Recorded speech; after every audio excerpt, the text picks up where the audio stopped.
Gillian and her colleagues can do the tax reporting probably in a slightly more easy way than they could before 5th April 25. But once you've been in the UK for 10 years, that's a really, really clear watershed where we need to think very carefully about the consequences of you holding material levels of wealth through a living trust or pouring over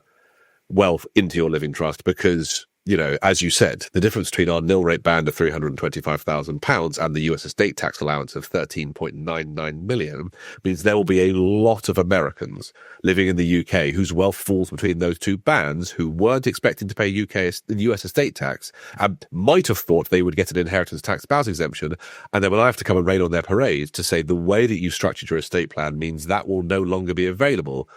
that really surprises people, and trying to work them through those consequences and what the alternatives are tends to be a joy and a delight and a pleasure that I have on a frequent basis. And you're not alone in that, Aidan, and you raised a very valid point. So ahead of that